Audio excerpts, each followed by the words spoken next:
So currently at Eaton Hall on the air rifle range, and from the shop I've got the new Element Optics Helix Gen 2 in 6-24 by 50 with the APR2 reticle.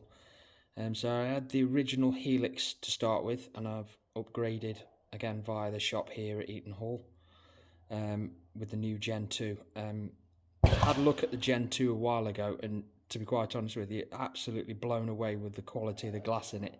It's now got German glass in it, and the difference between the Gen 1 and the Gen 2 is literally night and day. So I've just got it all fitted and zeroed up. It has got the extendable sunshade on it today because it is extremely sunny and bright. Scope is sitting in tier 1 mounts. Again, really good mounts they are. Wouldn't use anything else. It has got, compared to the other one, so the Gen 1, this one's got a larger turret, slightly smaller in height, and also the parallax wheel. It's a lot easier to move. Not that the old one was difficult, but that is a hell of a lot smoother.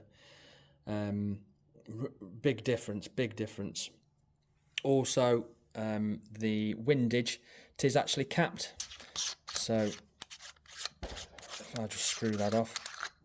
So it is adjustable, and you can have it without the cap or with the cap. There is a small threaded section there, and in the box does come a thread protector, which you can screw over there, so you can have it capped or uncapped, but I tend to just use the reticle, to be fair, because the reticle is a really good design, really good for aiming off.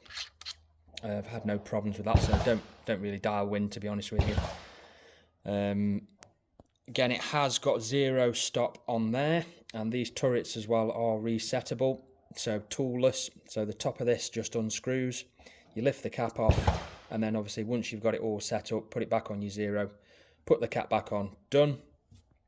I have also put on the little sort of nub there. It just makes it easier to turn on the zoom. But yeah, really pleased with this.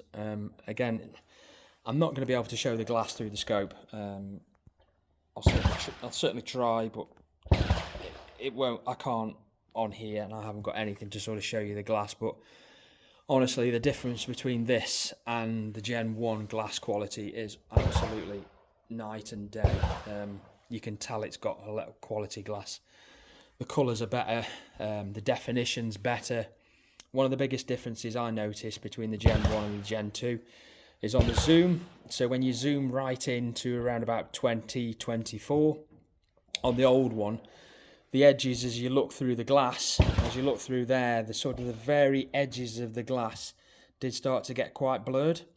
But on this one, again with the better glass, it's crystal clear. It doesn't change at all. Obviously this isn't going to be as good as the Nexus. I think it's on par personally with the Titan. I don't think there's much difference at all between the quality. In fact, I'd probably say this edges the Titan. But yeah, it's absolutely mind-blowing. Really good, really pleased. Zeroed in on all the targets here. So this is the rimfire section, FAC and air rifle. And if I just zoom in, so right on the very back where the red plates are, on the bar under this, just a wooden post and just underneath that is some very small gongs. They're around about the size of your thumb, and also some of the gongs are actually missing, so they've been shot off, so there is just pieces of chain hanging. And again, I can quite clearly see the chain, no problem at all, and with it all dialed in and zeroed up, it's hitting the chain absolutely no problem at all. Could do that with the old scope, to be fair, but again, the clarity on this one is making it so much easier. So yeah, really impressive. So if anybody is thinking of possibly upgrading the scope but doesn't want to spend a fortune, I'd certainly recommend this. But again, if you want to pop down to Eaton Hall, have a look what they've got in the shop. I'm sure they'll probably have one on demo rifle if you wanted to have a look. Yeah, superb. Thanks for watching.